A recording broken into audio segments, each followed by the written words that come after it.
You ever had a neighbor so obsessed with rules, she made up her own and tried to run the entire block like it was her kingdom? Yeah, I have.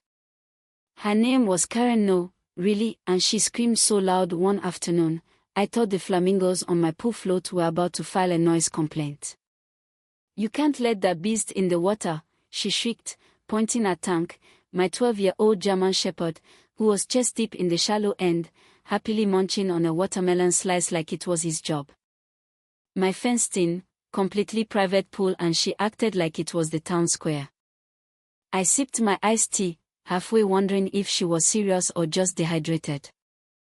Behind her was a stack of HOA papers, highlighted in more neon than a high school study group, flapping in the wind and scattering into my flower bed. This pool is under community sanitation codes. You're breaking at least 5 rules, she insisted, puffing up like she was deputized by the mayor. Except, spoiler alert, she wasn't. I might have laughed it off if I hadn't seen my son Caleb's cruiser pulling up the street. His sheriff's department, just dropping by for lunch. I hadn't called him, but the timing. Chef's kiss. Karen was about to learn that you can't out-yell the law.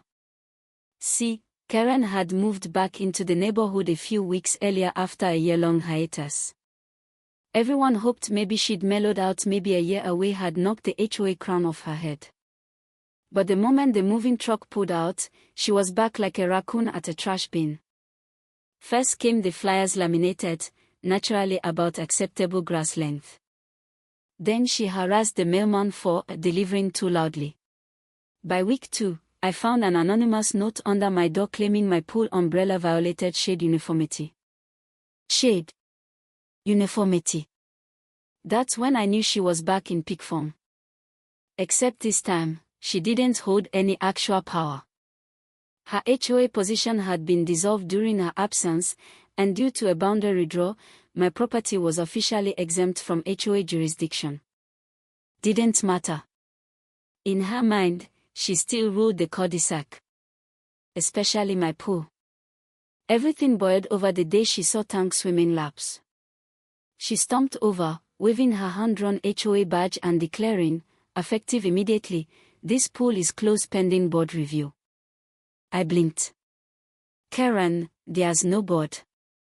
You're not on it. It doesn't exist. She tried snapping a picture for documentation, but my sprinklers kicked on right then, purely coincidental, I swear, and soaked her binder. It was glorious. That should have been the end. But Karen's not a quitter, not when there's imagined tyranny to fight. She started stalking the sidewalk every morning, clipboard in hand, staring into my backyard like she was surveying a war zone. Caught her once standing on a cinder block just to peek over the fence. This isn't spying, she yelled when I confronted her. It's community oversight. Even Jerry, my retired Marine neighbor, nearly spit his coffee watching that scene. Is it bad that I enjoy this? He whispered. Only if you start bringing popcorn, I told him. Things really flipped the day Caleb stopped by in uniform. Karen spotted the badge on his belt, watched him hand me a takeout bag, and vanished. Later that day, I got a letter in Comic Sans unsigned, of course accusing me of using official law enforcement presence to intimidate neighbors. Caleb read it, snorted, and said, so now I'm a weapon. Sweet. And then came the scream. Karen showed up, red-faced, waving new papers. That dog cannot enter the water until he's inspected and certified, she bellowed. I leaned on the fence, deadpan. Karen, you don't live here. You don't run this pool. And honestly, Tank's hygiene is better than half the folks at your last block party. That's when Caleb's cruiser rode in again. He wasn't in uniform, but the badge was still clipped to his jeans. Karen lunged toward him like she'd found backup. I want to file a report. He's threatening me with that dog, he's got illegal floaties, and now you're here again with your badge. This is collusion. Caleb blinked. I'm sorry, what? This is harassment, she backed. He's violating pool laws. Caleb took a breath. Karen, this is my dad's property. You're trespassing. Again. It's not trespassing if I'm correcting illegal activity, she shot back. That was it. Caleb pulled out a formal trespass warning. Karen Wyndham, you are officially ordered to vacate and not return to this property. One more incident and charges follow. She laughed, nervously. You wouldn't dare. Oh, I would, Caleb said, handing her the document. She backed away muttering about tyranny and knocked over one of my garden gnomes on the way out. I picked it up, dusted it off, and asked Caleb, think that's the last of it? With Karen, he said. Probably not. But now she knows what line not to cross. You'd think that'd be enough badge, trespass warning, public humiliation, but no. The next morning, I found a glossy flyer on the HOA board by the tennis court. A photo of my pool taken without permission with big red letters, community alert, unauthorized canine access poses health risk. Signed by something called the Oversight Committee. That didn't exist either. Later that week, 2 people in navy polos showed up, clipboard, polite smiles, Karen's recruits. Claimed they were doing a courtesy check based on sanitation complaints. I pointed to the laminated property map on my fence. You're trespassing. Document that. They backed off. Slowly. Still, the silence that followed didn't feel like peace. It felt like a storm holding its breath. Then came the real twist.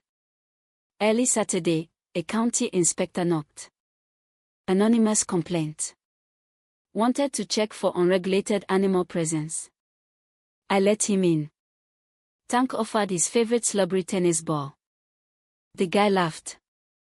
This is the cleanest pool I've inspected all month, he said. You could host a swim meet. Before he left, he added, her complaint packet was over 50 pages. Highlighted. With footnotes. I smiled. Yeah. That sounds about right. So I called Caleb. Asked him to help me draft a real letter citing harassment, misrepresentation, and defamation. We mailed it certified, with a legal liaison signature and everything. Karen would have to sign for it. I imagined her face expecting another HOA victory, and instead finding a formal warning from the sheriff's office. And for a few days. It actually worked. No flyers. No binoculars. No clipboards. Tank swam in peace. The air felt lighter. Until a grey minivan with out-of-state plates showed up. 4 strangers in matching blouses stepped out, not neighbors, not officials, and went door to door with clipboards. Karen had outsourced. I intercepted them in my driveway. We're here from the Community Harmony Group, one said. Assessing alignment with neighborhood expectations. I laughed. Karen hired you, didn't she? Visibility creates perception, another one said, trying to explain why my private pool was now a community concern. Nope, I said, stepping back. Either you leave, or I call the sheriff. They left. The next day, a deputy taped a formal warning to Karen's door. Public intimidation. Misrepresentation. Attempted regulatory simulation. The letter was thick and final. And for the first time she went quiet. Not in defeat. In regroup. But by then, I had the evidence, the signatures, the badge, and an entire street finally tired of her nonsense. So tell me, when someone invents rules to control others, when does it stop being annoying and start being dangerous? Was I right to fight back? Or did I just pour gasoline on a HOA-shaped fire? Let me know in the comments. I'm curious where you draw the line between community and control.